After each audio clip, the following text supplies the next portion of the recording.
Hey, I'm Sabrina from Seven Kingdoms, and I am dabbling in my astrology and tarot. And it's been a little while since I've posted a video, so I feel like today's a good day. So I've been studying the chart from this morning, July 31st, 2025, at 11:09:55 a.m.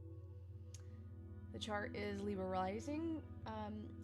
If you are Libra rising, I would say definitely pay attention to this, but I don't necessarily want you to think that it's 100% about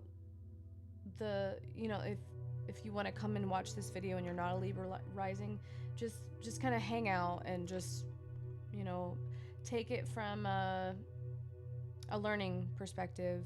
Everybody's got Libra somewhere in their chart, and how does this energy apply to that area of your life? And if you're not familiar with astrology or you're not into tarot, then you just want to hang out and see what I have to say, thank you for being here. I appreciate you. Today's reading is called The One with the Dark Throat. And I've been lately having a lot of Shiva energy coming forward, also known as Rudra Shiva. He is known as the Destroyer. Half of him is a rage monster, and the other half is calm and meditating. You could kind of call him the Hulk, I guess, sometimes, in that kind of way. Has those type of, anger episodes. He has a destructive personality, but it's focused on things that actually need to be destroyed, need to be changed, need to start over, those areas. So then I thought,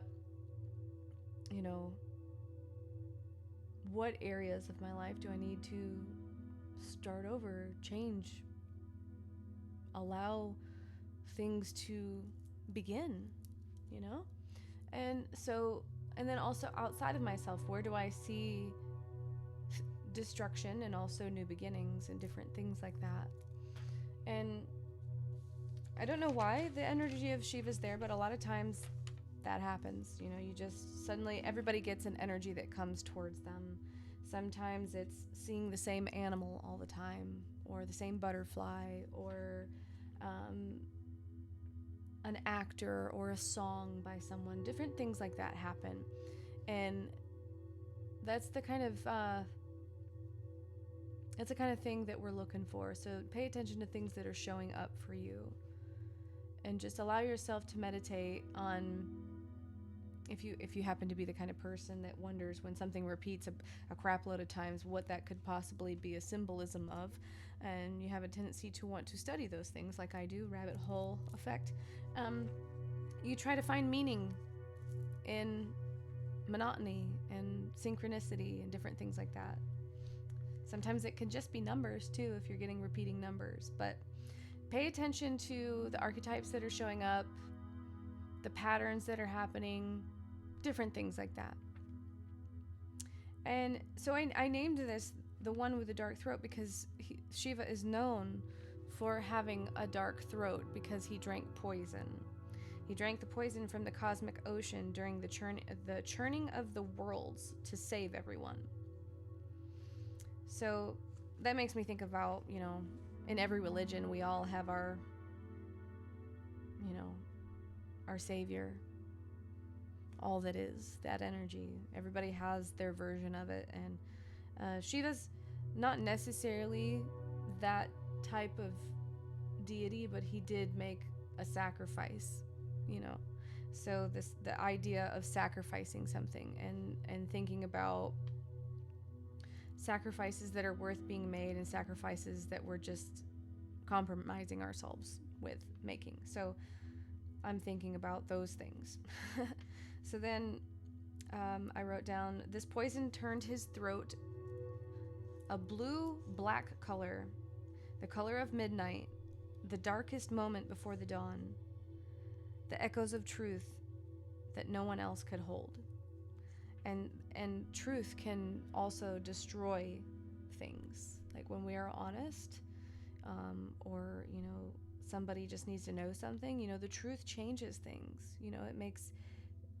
It makes a difference. And so we're thinking about how important this area is, the throat chakra. Do you feel that it is blocked? Do you feel like it's being hindered, or do you feel it's possibly overactive? And the one who speaks painful truths that often rupture illusions. They can be vilified for refusing to conform, and they're often the subject of being bullied. They hold anger, but they channel it through art.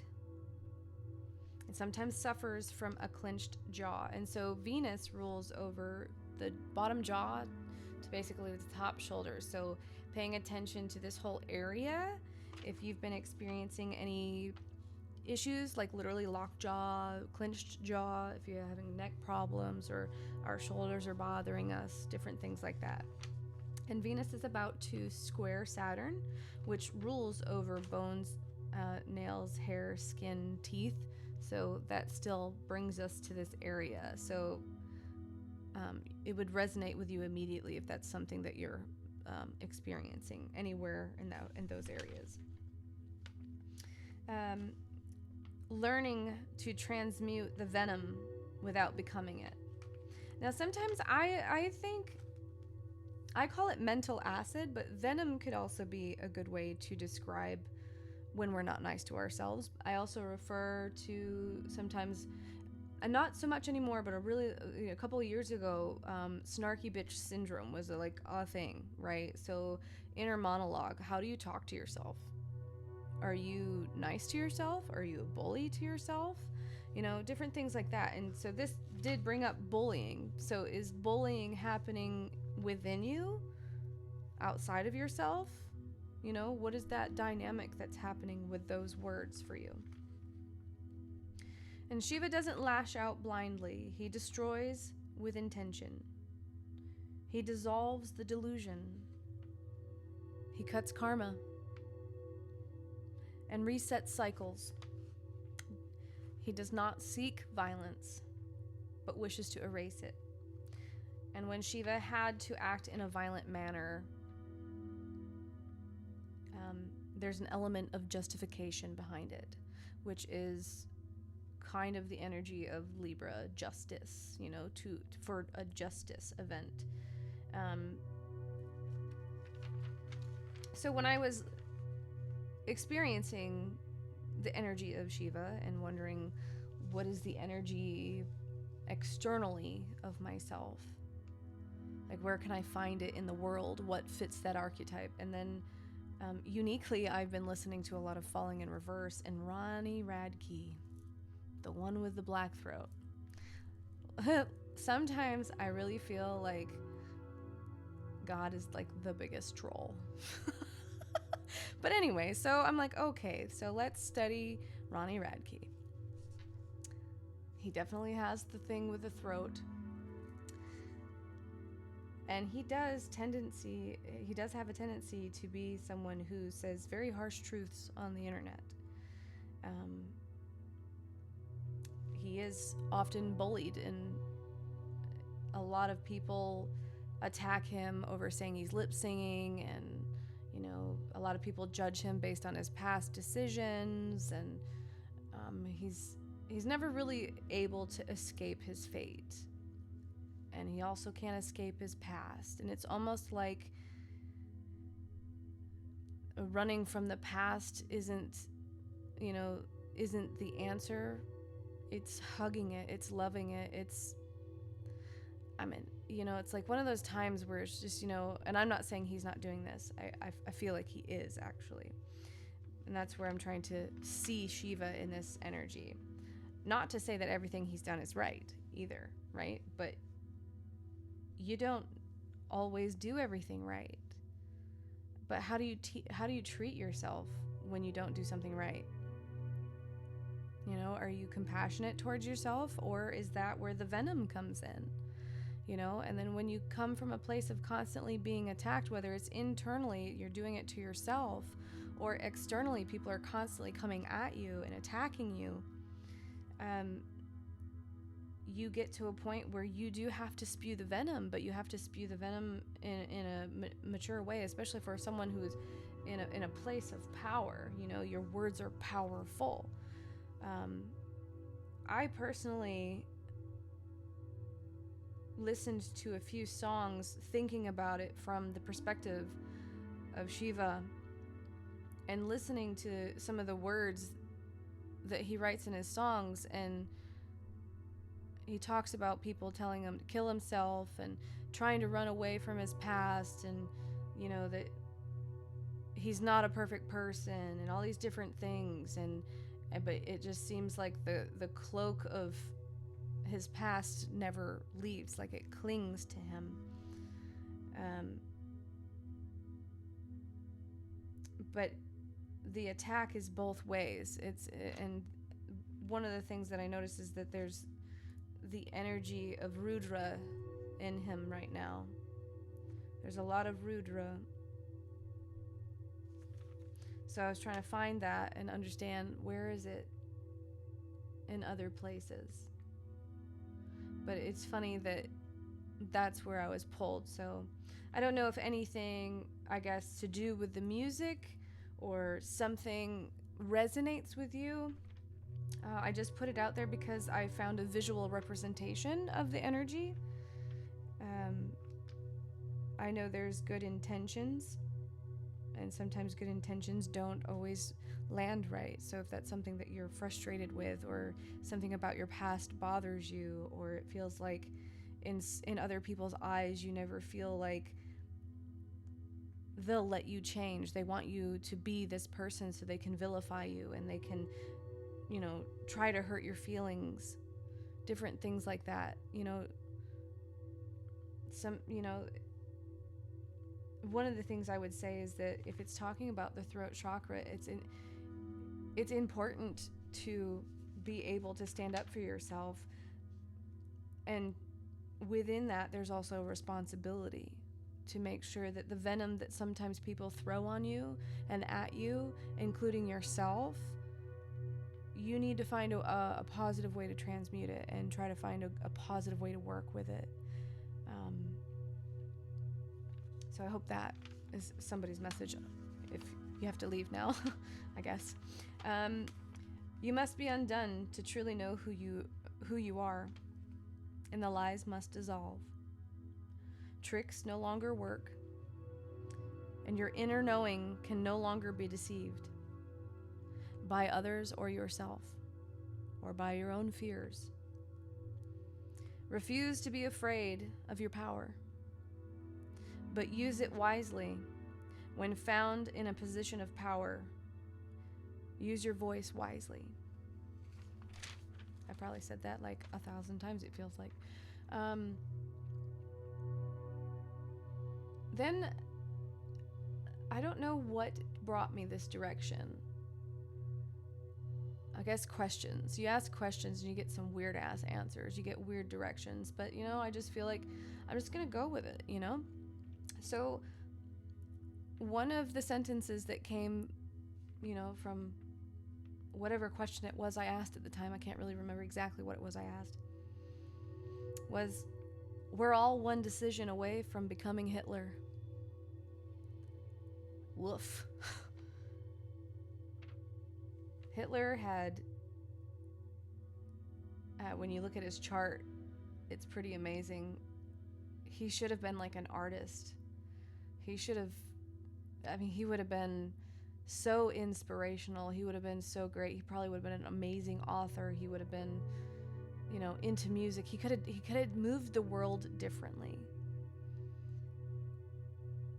But one choice changes everything.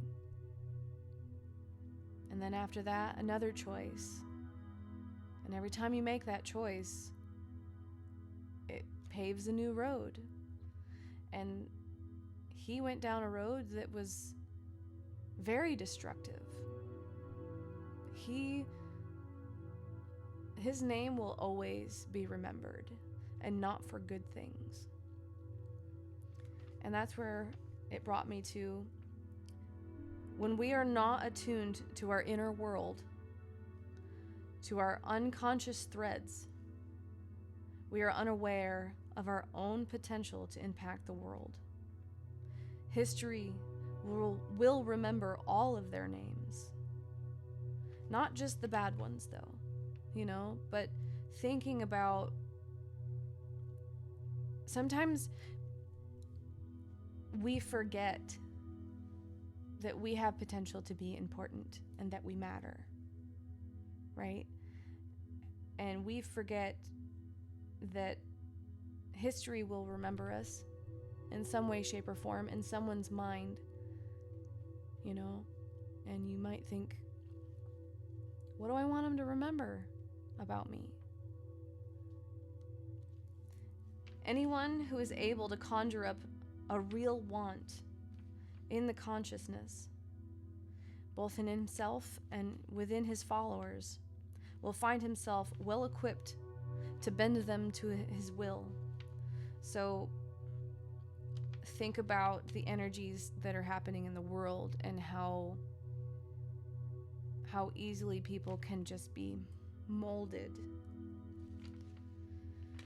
And then it brought me to a story about a poetic youth who climbed a wall each day to revel at the beauty of the gardens that were created and maintained by a wealthy gentleman who never even looked at them.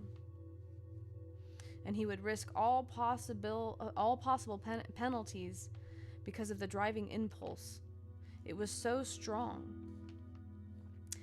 And so one of the things that he did was every day, even if it could get him in trouble, he would climb and just stare at the beauty of the garden that the guy that built it never even paid any attention to, which can, sometimes we forget and we become accustomed and immune to our life. And there's always someone who appreciates so much of your life that you don't even notice anymore. And there's people who will risk things, all kinds of things, to experience even just a crumb of your life. And sometimes the energy of forcing your will upon others because you're unable to see any other way. It is what an individual actually does with his potential in any one instance that determines the probability of their outworking or character. Change, redirection, it may be difficult, but beginnings are never a cancellation of change to begin, and to begin again and again. So we have a tendency to vilify failure. But if we just think about Ronnie for a second, he had to fail a lot. And I'm sure he still feels like he fails every single day. I bet you feel like that sometimes, But every day we get to try again. Every day we get to become somebody better. Every day we have the opportunity. Every day is a new day. Who you were yesterday doesn't even exist anymore. That's yesterday. Like, when we just for a moment just realize, I am so alive, it's terrifying. Sometimes we forget. It's like we're just like playing along in the movie. But we have an impact on the world. Everything that we think, we say, we act, we do, there's a ripple effect. It's about owning the thin line between influence and tyranny, between unconscious desires and conscious choice. What we don't integrate, we act out. And the unconscious is where we store patterns, things that we've grown up thinking is normal, or where we repress stuff, or when we don't understand something or comprehend things, or we don't have the emotional capacity to handle it. I call it trash bag syndrome, which means that I don't know what to do with this, so I'm just gonna put it back here And then, you have like dead in the fridge also situation where it's just like, it's dead. It's real dead. We should deal with this, And then you can be experiencing sometimes headaches, random anxiety attacks. We can be having nightmares. And a lot of times those are triggered from unprocessed emotions or situations that we haven't really mastered the technique on how to handle them. So unexamined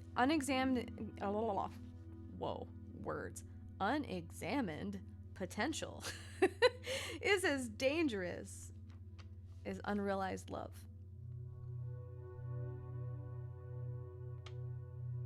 That's a sentence. One will climb for beauty, and one will climb to conquer and control. Destruction is often a prelude to recreation. No matter how far one falls into misuse, drugs, power, unconscious acts, if you feel like you've gone too far, you still haven't, because you still have a choice to begin again. The beginning is always on the table. You've died 1,000 times already this life. You are a phoenix. So a lot of times, obviously the sensation of failure is really gross. If it felt better, we'd do it more often. We'd have more faith in it. We would be more excited. We'd be like, pumped to try again. But sometimes failure is gross. It's embarrassing. It's frustrating, and it's not a fun feeling. And so it's kind of funny that it's like, it's supposed to be a good thing, but it feels so gross. But it's been kind of demonized. We're supposed to get it on the first try, and it's like, as far as I know, this is my first time. Maybe it's not. I don't remember, but I don't know how to do this. So it's not like the final exam every single time, that every time we fail, that's it. I flunked. I can't go on. You have to be persistent. And I think sometimes it's just believing in yourself, but we can all go through bouts of disbelief. It's a thing. So focusing on the chart now, after I've had my big old conversation, we're going to look at this chart. And again, so it's Libra rising. So I'm going to make it bigger so you guys can see it. Hopefully we can see everything okay. I'm not sure if we can see all those lines in the screen or not. There we go. Either way, there it is. Hopefully that's not recording, but anyway. Okay. So we have Libra rising. We have also the moon in Libra. Now Mars here, he appears to be in the first house. He should be up here, but it's pushing him into the first house. So we will honor that we will honor the fact, that Mars here may be saying that you should be feeling the energy of Mars. So sometimes when Mars enters the first house, sometimes it's to be warned of really paying attention to what you're doing. Mars in the first house can sometimes be accident prone. So just, it doesn't always mean that, but it can mean like, when you're in the kitchen cooking, careful with pointy objects, or when you're driving in a car, don't drive too fast, different things like that. Because, Mars is the gas pedal. So remember that, if, emotionally you are feeling angry, you may have a tendency to want to speed, maybe. So just remember, don't let your emotions, don't let the emotions drive. Pay attention to them, but don't let them drive your actions. So And then we're looking for the sun. So the sun is in the 11th house, and it's currently with the Mercury retrograde. And so they're in a cazimi, which is they come together. And basically, Mercury is dying and being reborn again. Now, Leo, where the sun is in exaltation, or it's, it rules over Leo. It is the house that it rules over. So it normally has, like basically in traditional astrology, the energy of Leo rules over the 5th house down here. So it's just opposite of itself. So we're gonna still continue to acknowledge the energy of the 5th house while also acknowledging what the meanings of the 11th house. So Leo is the performer, the one who is in the limelight, or the one that's, can be actors, singers, performers, whatever it is that you do. If you happen to be like have an outgoing part of your personality, that's the place in which you're shining. So take into consideration your chart. Where do you feel this energy resonates? But for right now, it's in the area of friendship, the collective, your long-term goals, where we have a tendency to reap rewards of some sort. So something you may be working on creatively may come back around to be worked on. I can concur with that energy. Something that I've worked on almost 6 years ago, I've started to work on again. So pay attention to how many things are coming back to be revisited from a little while ago. I don't know how many years it would resonate with you, but if it's got a theme of I was working on this so many years ago, and it's finally come back for me to get a chance to continue working on it, that might be a theme. But then it's also in the energy of, playing, and where we have joy, and, where we're creative in different areas. So sometimes it can be somebody's career. That's where we focus. We've made our fun time and our hobbies our career, so it stays fun.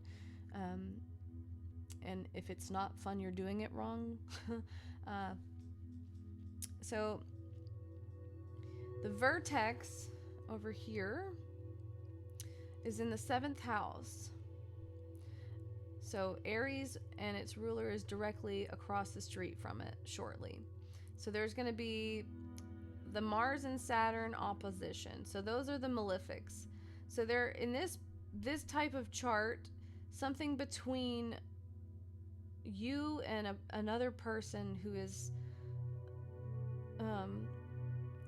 in one of your close interpersonal relationships. Sometimes it can be our business partnerships, it can be our intimate relationships, it can be our close friends, sometimes it can be your clients, it can be your open enemies. I would say that could be a strong indicator of dealing with somebody that you don't get along with.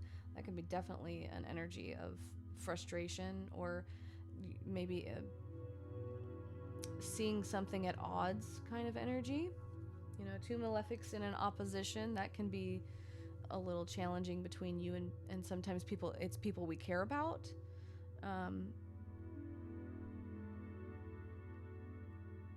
It can also change who your clients are, who your co-workers are, different things like that.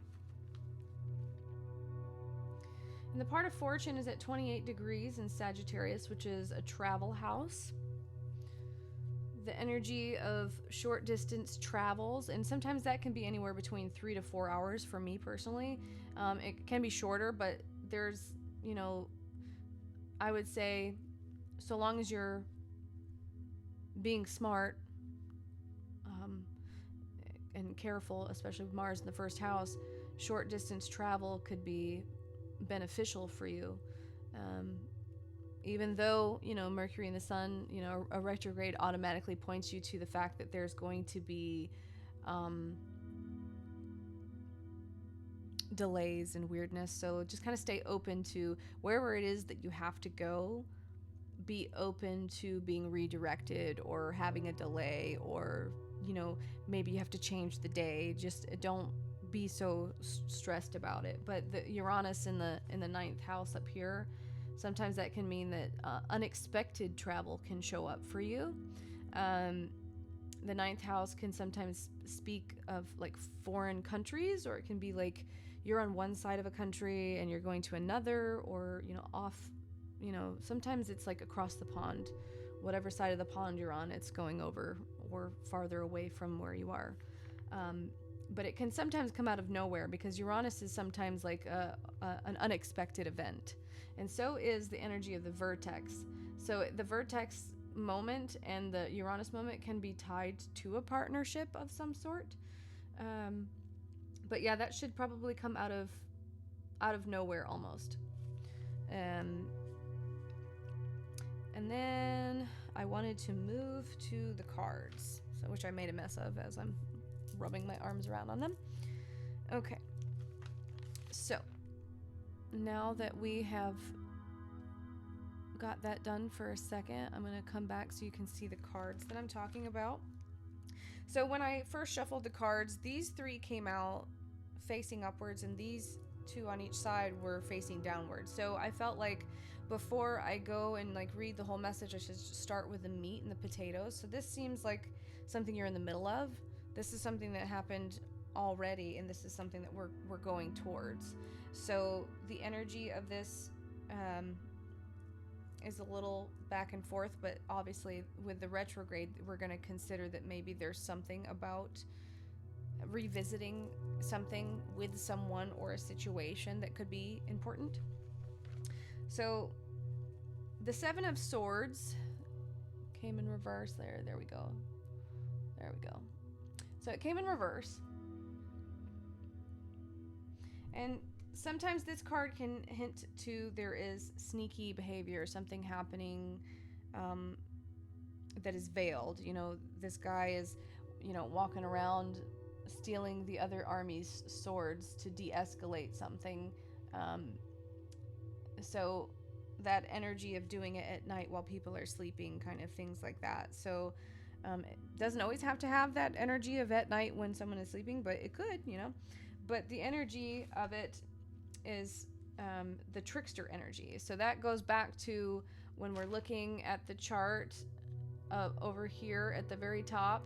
We're looking at the Mercury energy, because Mercury is known as the trickster. So the energy of sneaky behavior, lol. Okay. Something hidden comes to light. So that's what we're going to acknowledge, is that Mercury is being enveloped by the sun, which means that sometimes when a planet is, well, sometimes every time a sun is in conjunction with a planet, it completely blows out the planet. So sometimes we're unaware of it, which can be like the sneaky energy or the surprise that we didn't see coming, that type of energy. It can sometimes be self-deception. It may want to dissolve something, and a truth comes forward unexpectedly. So sometimes this energy is meant to de-escalate something. Sorry if it's blurry, guys. There we go. Okay, yeah. So this is meant to de-escalate something. But when it's in reverse, sometimes we may not be always 100% aware of our own motives, if that makes any sense. You know, like the unconscious, like we sometimes, like, why am I even doing this? You know, that question. If you ever asked yourself, like, I don't even know why I feel compelled towards this energy or whatever, maybe this applies. I don't know. And then we got the Devil card. So it was in reverse. So the energy of it being in reversed is released from an unhealthy attachment. Sometimes it can be relationships, sometimes it can be a habit, or it can be patterns. You know, we're doing something that we know isn't good for us. And then a chance to grasp some sort of liberation. Now, liberation has a lot to do with that energy of Uranus over here in the travel house. So liberation, freedom, different things like that, those are Uranian words. So, ask yourself, do I want to travel more? Do I want to see more? Do I want to experience more? Do I want more culture in my life?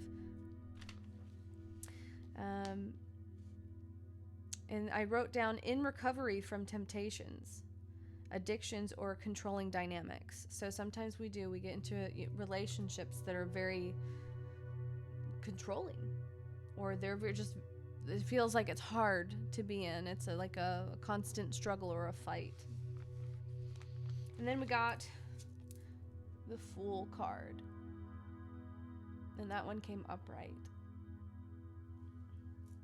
So it's a fresh start, a leap of faith. It's innocence, which goes with the energy of Leo. There's always a little energy of innocence with Leo. And it comes from a place of just wanting to feel important, wanting to fit in, and wanting to have some sort of praise. It's not bad for us to want those things. As kids, that's what we always wanted.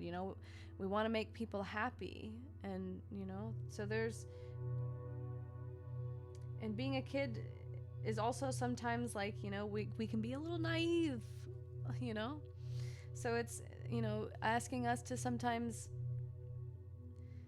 have blind faith and trusting the unknown, and allowing new cycles and new beginnings to happen.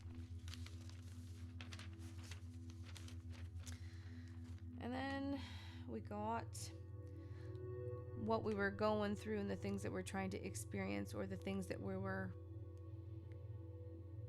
wanting to come in. So that's the Sun card. So I wrote down radiance, joy, happiness, clarity. Something is or has become undeniable. So if we're thinking about this area where the sun is, the sun literally lights up the chart. This is the area that is lighting up. So what about your friendship circles stands out? What about your goals? Where do you feel lucky and things are working out for you? Where do you feel like you're going over things and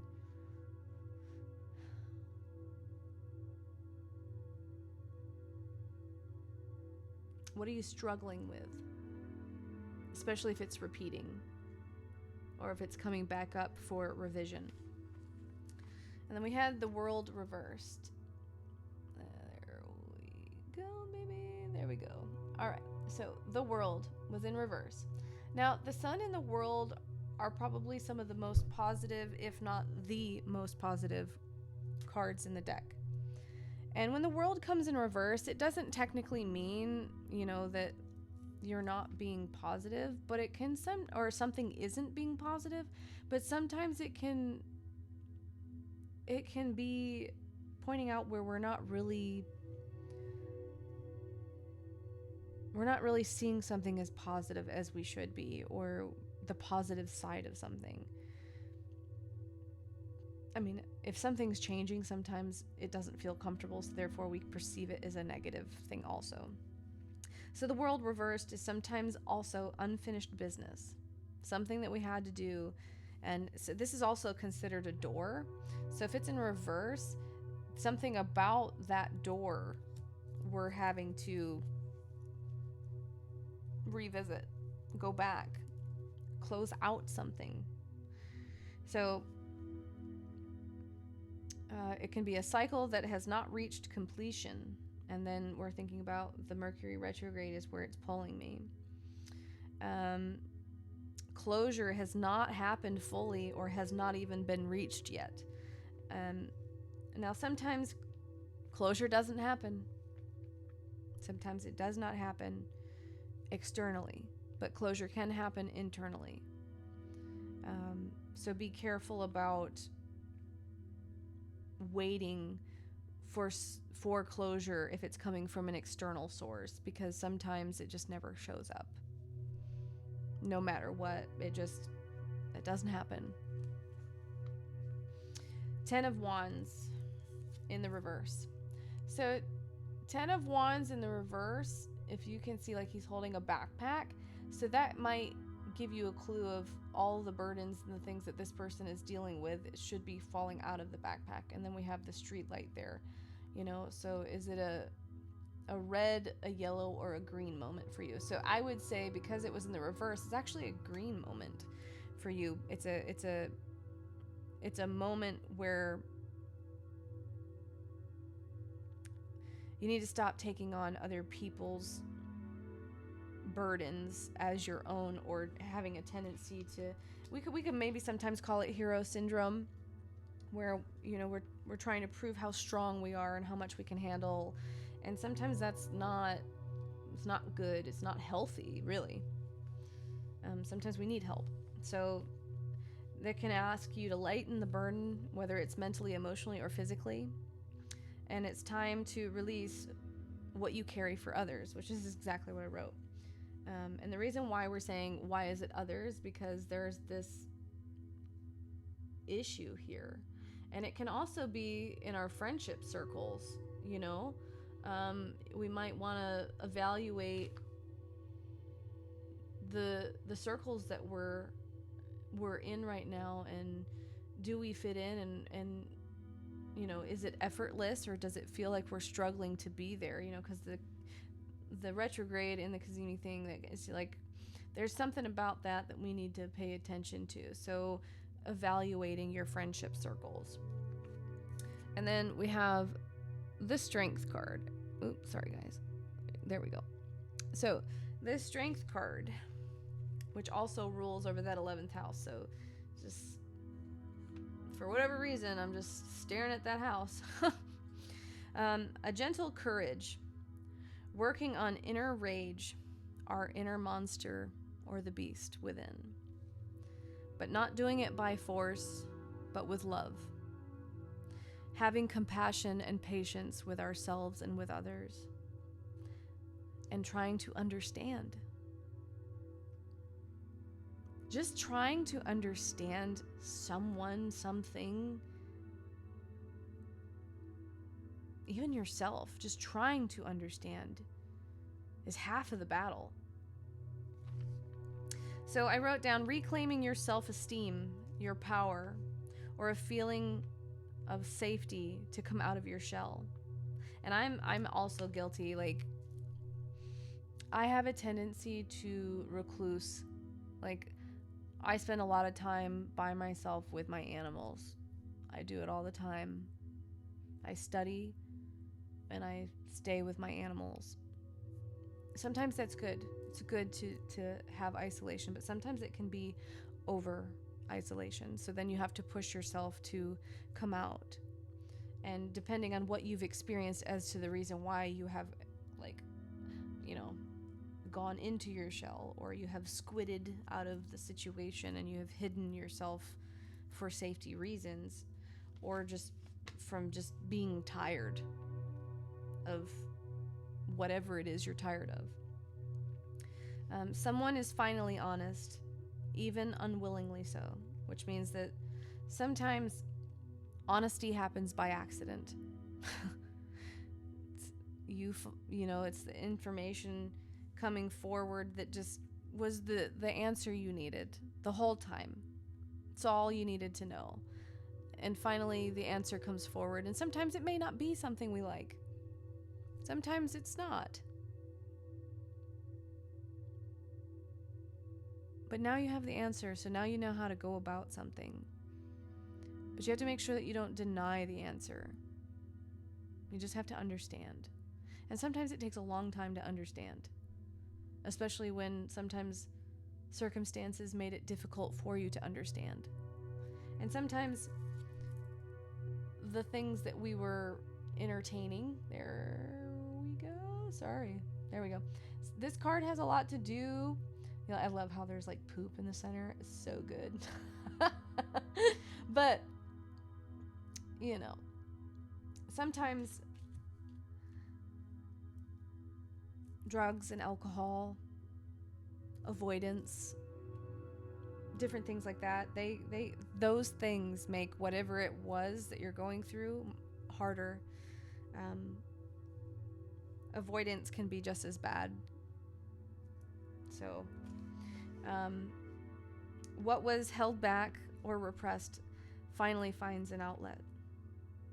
There's nothing wrong with trying again. If you stop pursuing something that made you truly happy and it wasn't an illusion, that word illusion, that's where, this energy of this card here, if you're abusing something, even yourself, I guess, but you're kind of being slightly delusional about something, it's a breaking of the illusion. And sometimes that sucks, to have immense clarity and realize that things that you thought were a thing are not a thing, and then you have to sit with that for a while, but again, honesty sometimes happens by accident, and sometimes it's all we need to know. Sometimes it don't feel great, but at least it happened. Is it healthy? I guess is one of the things I asked. And if it's healthy, sorry. And then it's also, it is healthy to play again, to feel safe, to open up again, to trust again. That energy of allowing yourself to expand and feel. And there may be relationships that feel karmic, and that brings us to that area of, Saturn in the 7th house. So karmic relationships are always meant to teach you something, and that's another symbol for Saturn, is a teacher. So this opposition between Mars and Saturn while Venus is squaring it, and you also have like a wide square with Pluto.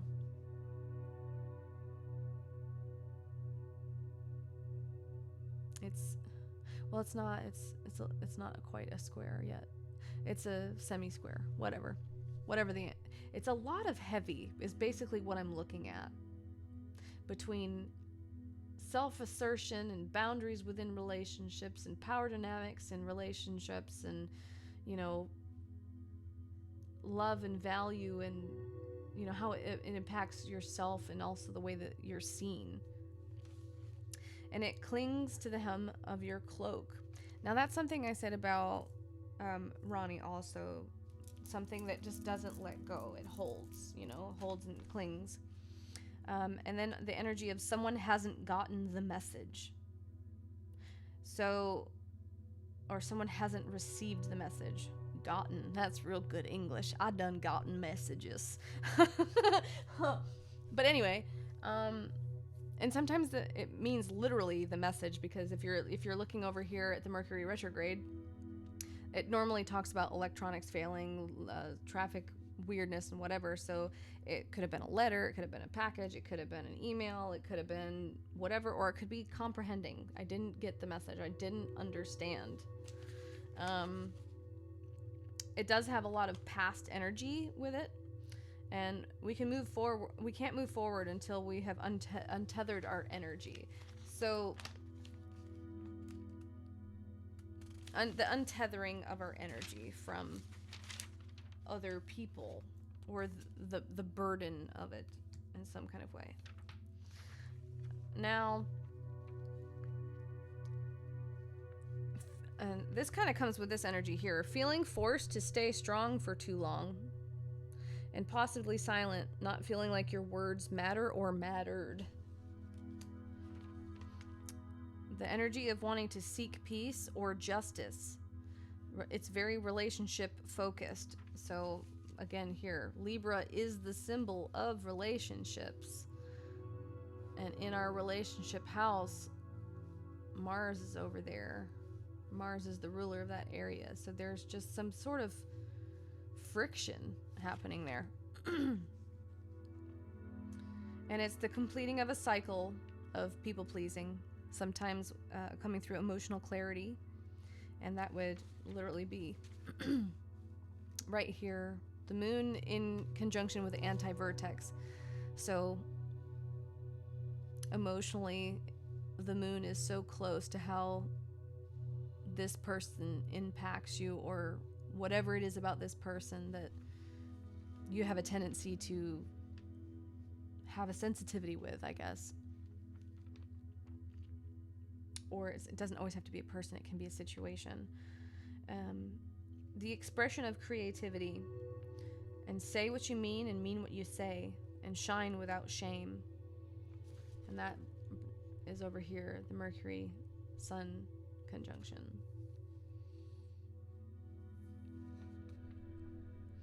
Important, powerful messages or insights, possibly centered around travel, truth, or learning.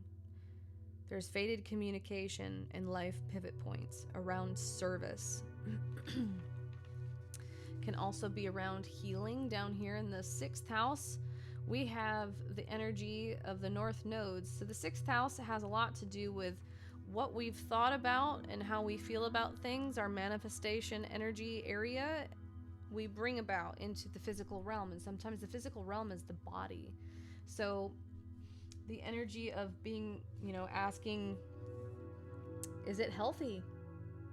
Whatever it is it healthy? Is it helping? Does it hinder? And it says surrender to illusions or karmic relationships. If it's more of a struggle to have the energy in your life,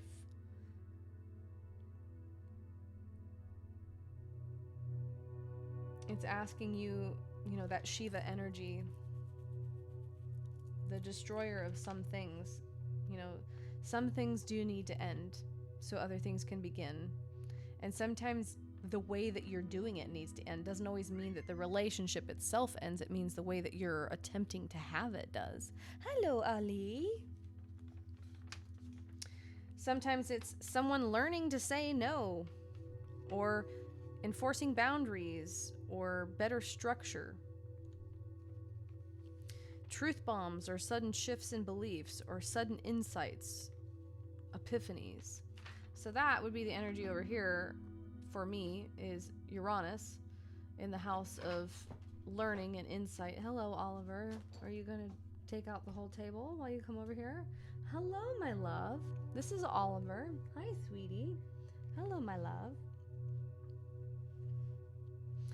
The truth may come forward, but will come with a slight breeze of sometimes a sensation of grief or nostalgia.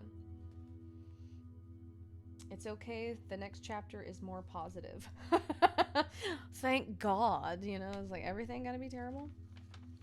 And also called to crack the mirror effect in relationships. Sometimes we like to mirror each other's wounds or mimic each other and different stuff like that. And the energy is asking you to stop doing that. Sometimes we do it unintentionally. Oh, thank you, Oliver. I'm so happy you paused all the music. But anyway, this is part of the Mercury retrograde, I suppose. So, the habit may be to reflect, but you are asked to be authentically you. It's a yes energy. So if you've been asking a question, should I do something, blah, blah, blah, should I go that place, should I do that thing? The answer is yes. If it has anything to do with your voice or singing, speaking, or creating, it's a yes. No more masks, though. It's asking for emotional maturity, and you will know what to say, and you'll say it without fear. You are ready to be seen as you truly are. So, thank you, Oliver, for pausing all of my music. I'm so happy. He is so good at rearranging the entire room. He is the tester of all boundaries.